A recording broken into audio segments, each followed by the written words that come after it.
하나님, 귀한 명절 연휴를 보내고 있습니다. 우리 성도들 어떤 상황이든지 어떤 여건이든지 주님의 인도하심과 은혜가 넘치게 하여 주시고, 하나님, 우리가 있는 곳이 죄 짓는 자리가 아니라 하나님 기뻐하시는 믿음의 자리가 있게 하시고, 또 서로 사랑하기에 힘쓰는 자리에 있을 수 있도록 은혜와 복을 더하여 주옵소서. 이 시간 말씀을 나눌 때 주님 우리와 함께 하시고, 부족한 저의 입술을, 또 우리 모든 듣는 성도들의 마음을 붙들어 주옵소서. 함께 하실 것을 믿사오며 거룩하신 예수 그리스도 이름으로 기도 올리옵나이다. 아멘. 우리가 올해 주님께, 우리 하나님께 가까이 나아가자라고 하는, 이 가까이 간다라고 하는 것은 역동적인 단어입니다. 그러니까 우리가 여행을 가나 뭐 하나 가면 사진 찍을 때 가까이 가서 봐야죠. 이것이 무엇인지, 이것이 어떤 건지 지켜봐야 됩니다. 근데 멀리서 보면 잘 보일까요, 안 보일까요? 물론 자연 경관은 멀리서 이렇게 넓게 보는 것도 의미가 있을 것입니다. 그러나 자세하게 보려면 우리는 가까이 가야 되는 것이죠. 근데 가까이 가는 것이 우리를 주저하게 만드는 것이 있어요. 첫 번째는 소극적인 사람이 좀 가까이 안 갈 수도 있죠. 그리고 두 번째는 귀찮은 사람은 가까이 안 갈 수도 있어요. 아유, 나는 안 귀찮아. 에이, 가까이 안 봐도 돼. 뭐 별로 중요하지 않아. 이러면 안 보는 거죠. 세 번째는 어떤 사람이 가까이 가지 못하냐면 열등감이 있는 사람이 못 가요. 오늘은 좀 이 부분을 좀 얘기하고 싶습니다.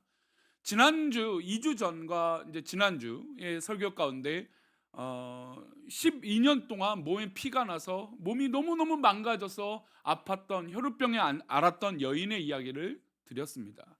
이 여인은 12년 동안 고침을 받을 수 없고 오히려 의원을 만날 때마다 몸이 더 망가졌습니다. 게다가 가지고 있었던 모든 재산도 다 탕비를 허비를 다 했던 것이죠. 그러다가 예수님을 만났던 겁니다. 그 여인의 환경은 여러 가지 제약적이었어요. 하지만 예수님을 만났다는 게 중요했고, 예수님의 옷자락을 만져서 자신이 고침을 받았다는 것이 중요합니다. 그런 이 과정과 비슷하게 오늘 본문을 좀 그런 관점으로 말씀을 나누고자 합니다. 열등감은 사람을 주저하게 만듭니다. 왜냐하면 나에게 약점이 있기 때문이죠. 아무리 외향적이고 적극적인 사람도 내가 약점이 있으면, 열등감이 있으면 조금 나서기가 쉽지 않습니다. 그런데 문제는 자신을 원망하는데 그 문제가 있습니다. 어떤 문제를 해결해야 되는데 자신이 자라왔던 배경, 자신이 해왔던 어떤 경험, 우리 주변의 환경, 이것을 탓하거나 아니면 자신을 탓하면서 그 일들을 이루지 못하는 경우들이 많다라는 것이죠.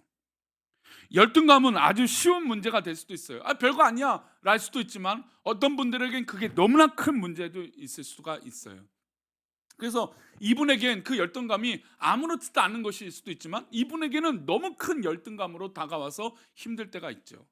가족들을 만나면 특별히 이런 문제로 미묘합니다. 뭐 며느리든 사이든 딸이든 아들이든 가족들을 만났을 때 미묘하게 감정 싸움들이 있고 열등감이 있고, 얘는 안 그런데 왜 얘는 왜 그럴까? 또 며느리는 안 그런데 왜 사이는 왜 그럴까? 뭐 이렇게 반대적인 뭐 어떤 경우든 그럴 거예요. 그런 것이 있어서 그냥 가족끼리 모이면 그냥 온전하게 평안하고 기뻐야 되는데 왠지 불편한 자리가 되고 왠지 어려운 자리가 되는 게 명절 연휴가 될 때가 있다라는 것이죠. 그런 중요한 요소 중에 열등감이 분명히 있다라는 겁니다. 자녀에게 열등감이 없도록 우리 부모님들은 최선을 다합니다. 그렇게 키우고 있죠. 심지어 외모에 대한 것도 말할 것도 없습니다. 키 크는 주사는 요즘 대부분 맞는데, 그래서 성장판을 확인하는 건 누구나 요즘 자녀들을 키우는 가정들은 다 하는 것 중에 하나입니다. 우리 어른들 어렸을 때 성장판이 어떤지 그런 게 관심이 있었습니까? 그냥 키 크면 키는 대로, 작으면 작은 대로였죠. 근데 지금은 키가 큰다는 것이 외모의 굉장히 중요한 요소로 아이들이 판단이 되어져서 부모님들이 어떻게든 키우려고 애를 쓰는 것이죠. 게다가 어떤 할머니 할아버지들을 보면 명절 선물로, 야, 네가 이번에 졸업하면 성형수술 시켜줄게, 이런 것을 명절의 공약으로 아이들한테 얘기합니다. 그러니까 그만큼 외모에 대한 어떤 그런 이 외향적인 것에 대해서 관심이 큰 시대가 된 것이죠. 근데 이것들은 돈이 없으면 해결할 수는 없지만 돈이 있으면 어느 정도 도움이 되기도 합니다. 물론 절대적인 건 아니죠. 아무리 키 크는 주사를 맞아도 안 되는 건 안 될 경우도 훨씬 더 많습니다. 근데 그럼에도 불구하고 돈으로 해결할 수 있는 것이라면 해결할 수 있죠. 왜요? 그것이 열등감이 되면 안 되니까. 하지만 그 외에 모든 것들은 돈으로도 해결되지 않는 열등감들이 우리 가운데 있어서 우리가 늘 주저하게 만들게 된다는 겁니다. 열등감이 어디서 오느냐? 그 열등감이 있으면 어떤 현상들이 있냐면 네 가지로 말씀드릴 수 있어요. 첫 번째, 열등감은 한번 따라할까요? 남들과 비교한다.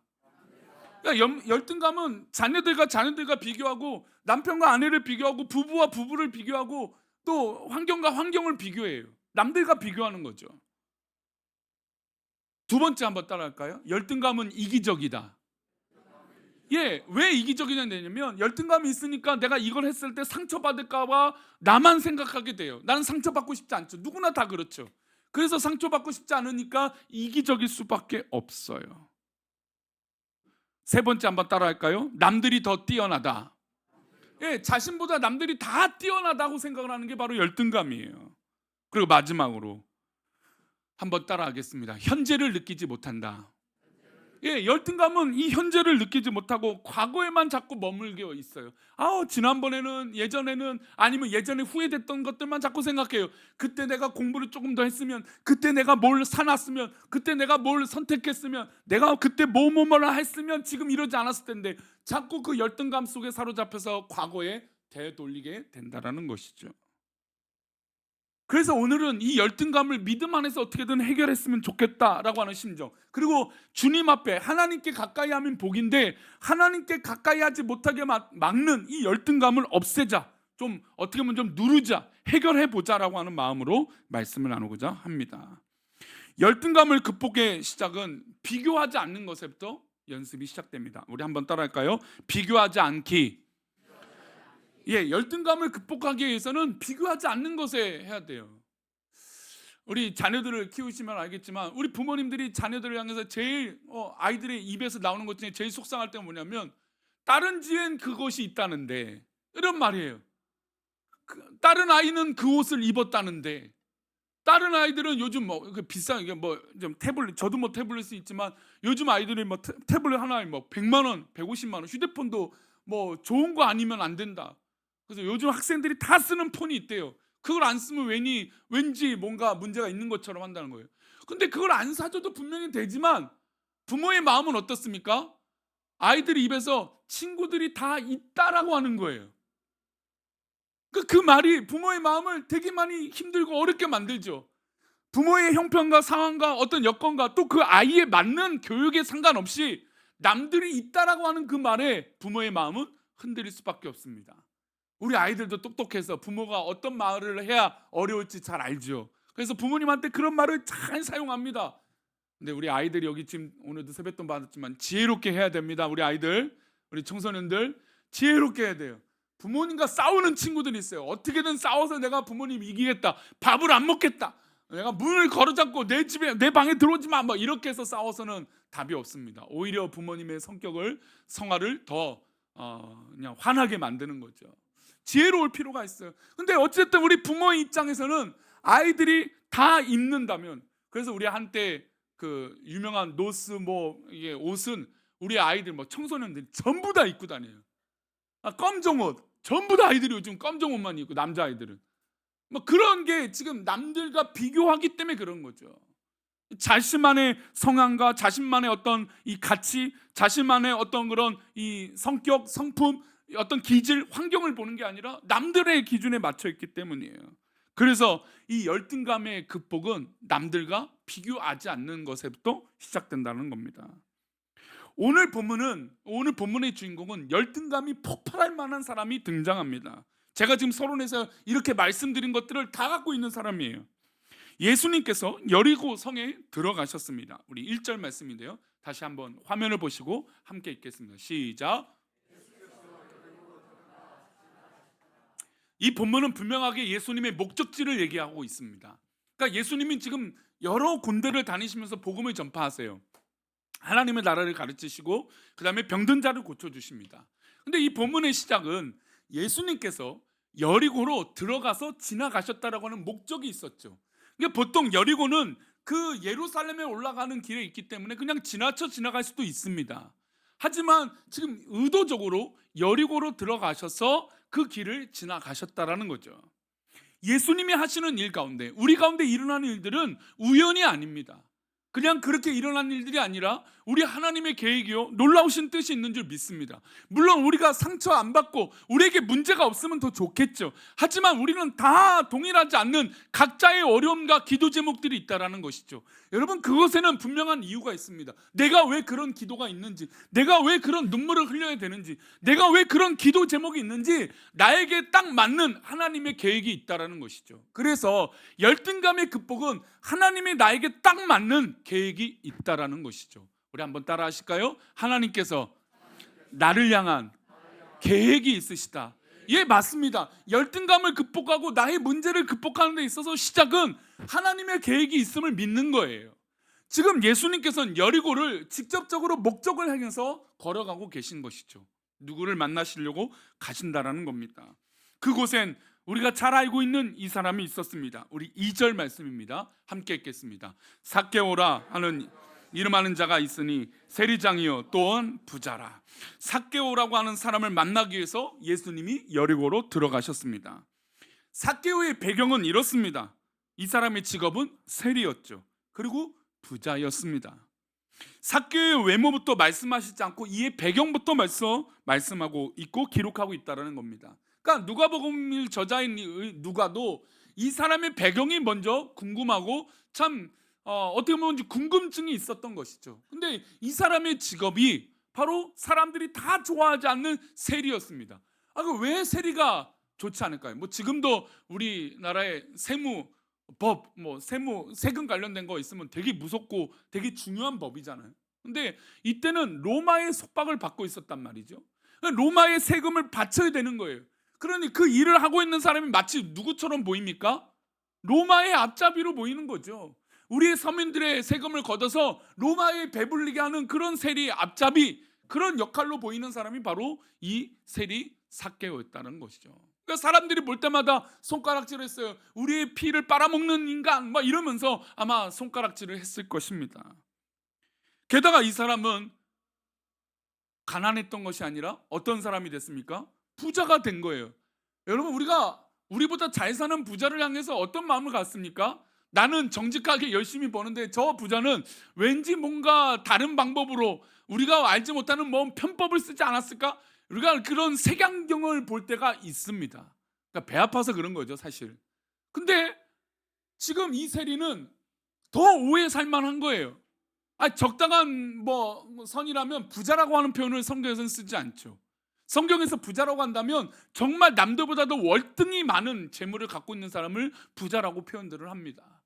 그러면 이 세리가 가뜩이나 미움받는 직업을 갖고 있는데 이 사람이 가뜩이나 남들과 비교할 수 있는 부유함이 있었던 거죠. 그러면 사람들이 생각할 때 어떻게 했을까요?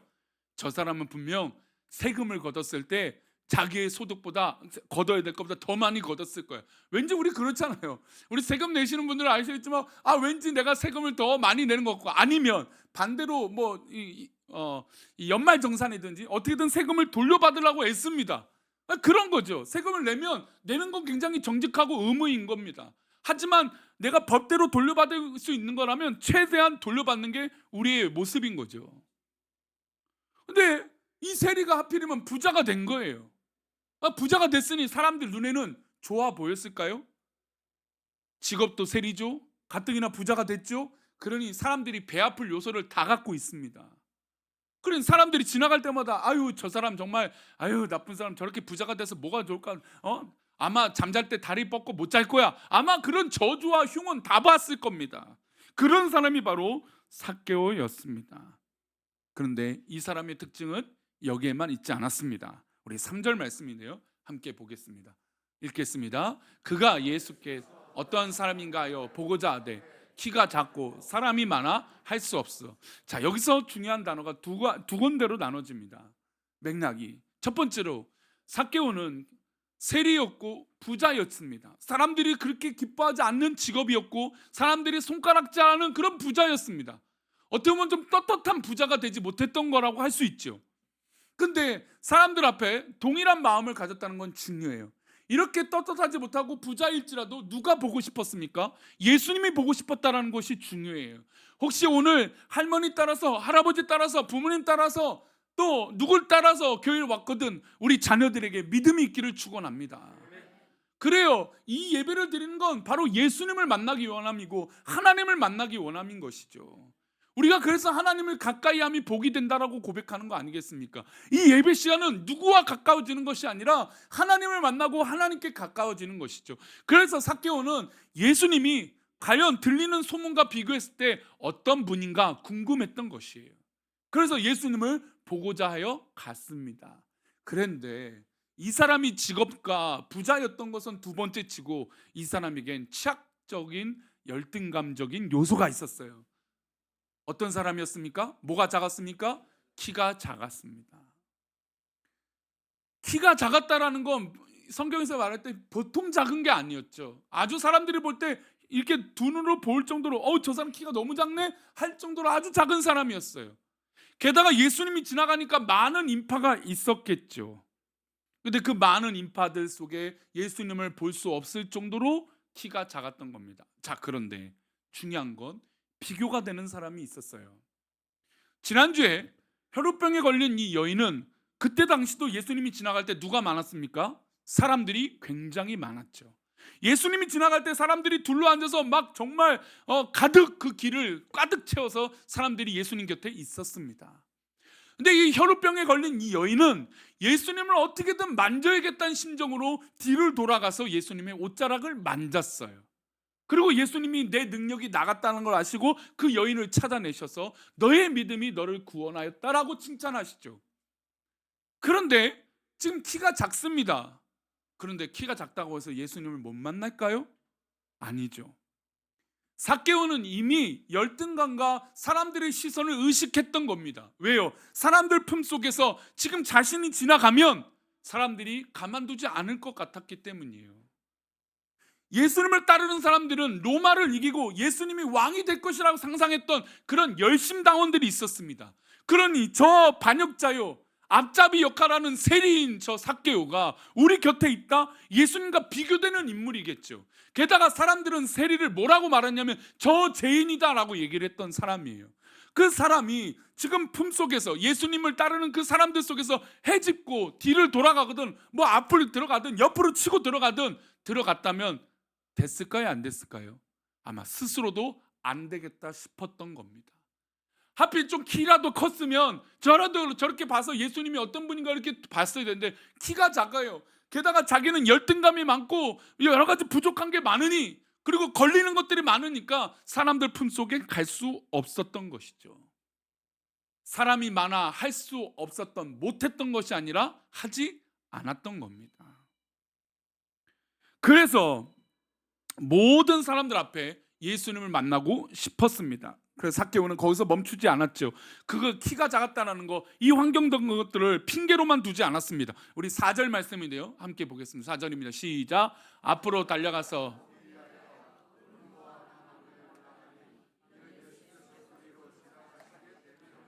앞으로 달려갔습니다. 그래도 예수님을 보고 싶었던 거죠. 여기서 중요합니다. 여러분, 내가 열등감이 있고 나에게 어려움이 있고 나에게 비교되는 어떤 부족함이 있었더라도요, 여러분, 우리가 만약에 좋은 것이 있다면 멈출 수 없는 거예요. 지난주에도 어디 이제 잠시 외출을 하고 올 때가 있어서 갔더니 보니까 막 사람들이 줄을 서더라고요.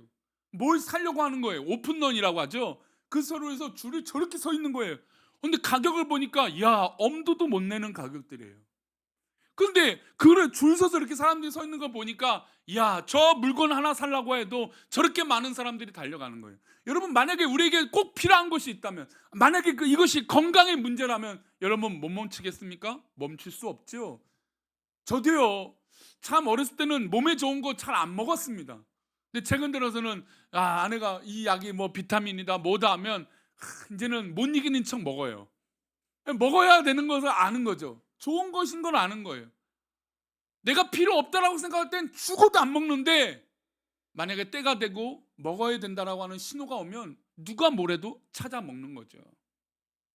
여러분, 우리가 나에게 아무리 약점이 있고 열등감이 있어도요, 만약에 그것이 정말로 필요한 것이라면 그것을 옮길 수 있는, 행동할 수 있는 힘이 생기는 겁니다. 지금 삭개오는 자신에게 열등감이 있었습니다. 키가 작았습니다. 사람들이 손가락질했습니다. 야, 저 사람 뭐야? 막 이러면서 막 손가락질하는 그런 어려움이 있었습니다. 그렇지만 삭개오는 거기서 멈추지 않았다는 것이죠. 그리고 그가 지혜를 발휘했습니다. 아, 예수님을 지금 이렇게 지나가서 못 보니까 어디 높은 데 올라가야겠다 했더니 마침 거기 무슨 나무가 있었습니까? 돌 무화과 나무가 있었던 것이죠. 이 돌 무화과 나무는 올라가기 좋은 나무였습니다. 그래서 이 키 작은 삭개오가 올라갔습니다. 그리고 마침 예수님이 지나가시는 걸 보게 된 것이죠. 아마 삭개오는 이렇게라도 예수님을 볼 수 있다면 좋았을 것인데, 그런데 자신의 환경과 배경과 자신의 외모는 사람들에게 기쁨이 되지 않았기 때문에 멀리서라도 지켜볼 마음이 있었던 것이죠. 그런데 예수님이, 우리 4절 말씀 다시 한번 보여주세요. 마지막에 예수께서 어디로 지나가신 거예요? 그리로 지나시게 됩니다. 예수님이 여리고로 들어가신 목적이 있었다는 것이죠. 예수님께서 지금 돌 무화과 나무로 올라간 삭개오의 그 길을 지금 지나가고 계셨던 겁니다. 여러 길에 갈래가 있었을 터인데 마침 저 삭개오가 올라간 그 나무의 그 길을 걸어가고 계셨던 것이죠. 그리고 예수님은 이렇게 지목하십니다. 5절 말씀입니다. 함께 읽겠습니다. 예수께서 그곳에 이르사 쳐다보시고 이르실 때, 삭개오야 속히 내려오라, 내가 오늘 내 집에 유하여 하겠다 하시니. 할렐루야. 여러분, 이 말씀이 우리 성도들에게 위로가 되시기를 축원합니다. 여러분, 어떤 위로와 어떤 찬양과 어떤 축복과 어떤 기쁨보다 예수님께서 우리를 바라보시는 것이 더 기쁨인 줄 믿습니다. 예수님께서 지금 삭개오를 보십니다. 여러분, 내가 속상하고 내가 좀 우울감이 있고 내가 어떤 그런 열등감이 있을 때 남들은 나에게 좋은 시선이 아닐 거라고 생각해요. 그래서 그 시선을 피하는 것이죠. 아이고 창피하다, 아이 흉이 될까. 저는 우리 교회가 늘 그런 교회가 됐으면 좋겠다라고 얘기를 드리는 것 중에 하나가 있습니다. 여러분, 우리가 정말로 세상 사람들이 볼 때 부족하고 연약하고 창피한 것이 우리 성도들과 함께 살아가는 게 뭐가 문제입니까? 여러분, 정말 그것이 수군수군거리고 창피하고 손가락질할 만한 일입니까? 그렇게 정말 교회가 그런 거라면 정말 좋은 교회일까요? 아니에요. 우리는 각양각색의 어려움이 있고 상처가 있고 열등감이 있어요. 여러분, 그것들을 사랑하고 품고 이해하는 것이에요. 문제는 아닌 척하는 게 문제인 거죠. 문제는 그것을 공개하지 않는 게 문제인 거예요. 예수님께 나아가지 않는 게 문제인 것이죠. 아닌 척하는 게 더 큰 문제라는 겁니다. 예수님 앞에 내 모든 것들을 솔직하게 내려놓고 성도들 앞에 내 모든 것들을 솔직하게 내려놓고 함께 기도할 때 그것이 복일 줄 믿습니다. 다음 주면 이제 목장 예배, 목장 모임을 시작합니다. 여러분, 목장 모임 모여서 뭘 합니까? 내가 이번 주 뭘 샀다, 뭘 했다, 뭘 먹었다, 이게 아니라 내가 오늘 이렇게 살아가는데 이게 기도 제목이었다 라고 고백하는 게 진정한 공동체 아니겠습니까? 예수님께서는 의도적으로 지금 삭개오를 쳐다보셨습니다. 그리고 삭개오를 향하여 얘기하십니다. 삭개오야 속히 내려오라, 내가 오늘 내 집에 유하겠다 하겠다 하셨습니다. 여러분, 예수님은 지금 세상 사람들이 볼 때, 믿지 않는 사람들이 볼 때 죄인인 이 사람을 만나신다라는 거예요. 그렇다면 우리도 예외가 없겠죠. 예수님은 우리 누구나 만나시는 거예요. 지금 어떤 마음을 있든지 예수님은 우리 성도들을 만나시는 우리 하나님이신 줄 믿습니다. 우리를 만나시는 하나님이에요. 그러니 우리의 약점과 우리의 열등감과 우리의 속상함과 우리의 억울함은 아무것도 아니게 되는 것이죠. 물론 나에겐 그것이, 그 어려움들이 문제가 되긴 합니다. 그러나 우리가 주님 앞에 내려놓을 때 아무것도 아니게 된다는 것이죠. 그래서 우리 아까 찬양했던 것은 나 가난은 나의 상급이에요. 이게 뭐 말이 됩니까? 나 미련함은 나의 자랑이래요. 이게 말이 안 되죠. 아니, 내가 가난한데 뭐가 자랑이고 내가 미련한데 무슨 상급입니까 이게. 그러나 주님 앞에 내 열등감과 나의 부족함을 내려놓을 때 세상의 기준의 그 열등감이 아니라 하나님 앞에 사랑을 받게 될 줄 믿습니다. 이게 바로 회복인 것이죠. 이렇게 열등감이 많은 삭개오에게 예수님은 다른 사람에게 보여주신 것이 아니라 삭개오를 보셨습니다. 그리고 두 번째, 삭개오가 자신의 이름을 말하지 않았지만 예수님은 뭘 아셨습니까? 삭개오의 이름을 알고 계셨던 것이죠. 저도 오늘 손주들이 이렇게 오랜만에 오니까 제가 이름을 예전에 다 알고 있었는데 막상 말하려니까 틀릴까 봐 말을 못 하겠더라고요. 인간의 기억력이나 인간의 부족함은 그래요. 뭐 제 부족함을 방어하거나 옹호하려고 말씀드린 건 아니고, 저도 연약하고 부족하다라는 거죠. 그런데 우리 주님은 우리 앞에 연약함이 없고 부족함이 없는 분인 줄 믿습니다.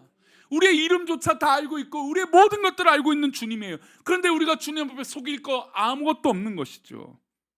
그리고 마지막으로 예수님은 누구의 집에 가시겠다고 약속하십니까? 너의 집, 삭개오의 집에 가시겠다라고 말씀하시는 것이죠. 우리가 아무리 열등감과 소외되는 요소들이 많다고 해도 주님께 가까이 가고자 할 때 우리 주님은 우리를 알아보십니다. 우리의 이름을 불러주십니다. 그리고 우리 집에 거하십니다. 할렐루야. 이렇게 예수님을 만나니 삭개오는 돌 무화과 나무에 있을 이유가 없었습니다. 그리고 예수님 앞에 가까이 갑니다. 6절 말씀입니다. 함께 읽겠습니다. 급히 내려와 즐거워하며, 삭개오와 여태까지는 그 마음이 즐거움이 없었습니다. 그런데 예수님이 자신의 이름을 불러주시고 자기 집에 거하시겠다라고 하는 그 말씀을 하니까 삭개오가 급히 내려와서 뛰어내려왔겠죠. 그 작은 길로 열심히 내려와서 예수님 앞에 달려갔습니다. 그리고 어느 때보다 더 행복했던 것이죠. 여러분, 우리 성도님들 정말 즐겁고 행복하시기를 축원합니다. 어떤 일이 있어도 주님 앞에 기도할 때 그 어려움과 슬픔과 상처들이 기쁨으로 변화되기를 축원합니다.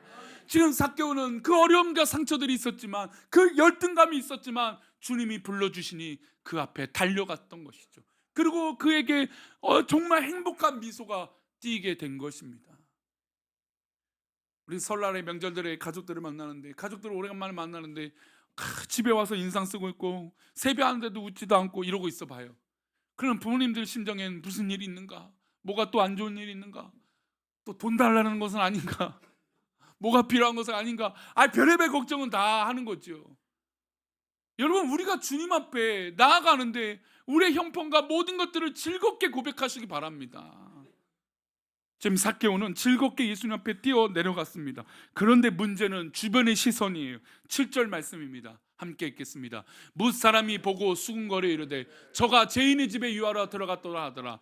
우리 주님은 우리 인간들 주변 세상의 기준과 세상의 비교는 아무것도 중요하지 않았어요. 지금 주목하고 집중하고 계시는 건 예수님이 누구를 집중하고 계십니까? 삭개오를 집중하고 계신 거죠. 그런데 주변 사람들이 수군거립니다. 야, 저 예수가 저 죄인의 집, 저 세리의 집, 저 키 작은 사람의 집에 가네. 아이고 창피해라. 난 예수님 안 따라갈래. 왜요? 자신의 세상의 기준이 있으니까 예수님의 진짜 가치를 모르는 거죠. 그러니 수군거리는 겁니다. 여러분 사병 삶 가운데 혹시 수군거리고 주변의 말을 여러분 신경 쓰지 않기를 축원합니다. 물론 내가 돋본 장로처럼 말을 듣지 않겠다는 것이 아니라, 하나님 기뻐하시지 않는 것은 들을 필요가 없는 거예요. 하나님 기뻐하시는 것만 들으면 되는 거죠. 사람의 말이 어떤 얘기가 있든지 어떤 말이 있든지 그거 왜 중요해요? 신앙생활 하는데 그것이 왜 중요합니까? 믿음의 삶을 사는데 그것이 왜 중요해요? 하나도 중요하지 않아요. 오히려 우리 주님이 나의 집에 거하신다는 게 그게 더 중요한 거 아닙니까? 주님이 나의 이름을 불러주신다는 게 그게 더 중요한 문제 아닐까요? 그러니 예수님은 지금 삭개오에게 집중하고 계신 겁니다. 성도님들은 지금 누구의 말을 듣고 계십니까?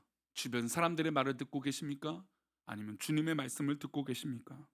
아니면 주변의 눈 때문에 신앙생활하고 계시는 분이 있습니까? 어떤 분들은 가끔 보면 우리 교회는 아닌데 남들의 눈 때문에 신앙생활하는 분들이 있어요. 여러분, 그거 아니죠. 내가 어떤 상황이든 어떤 존재든 어떤 평가를 듣든 우리는 주님을 만나야 하는 것입니다. 그래서 우리 주님은, 우리 하나님을 약속하세요. 우리 요한복음 9장 31절 읽고 말씀 마치겠습니다. 함께 읽겠습니다. 하나님이 죄인의 말을 듣지 아니하시고 경건하여 그의 뜻대로 행하는 자의 말을 들으시는 줄을 우리가 아나이다.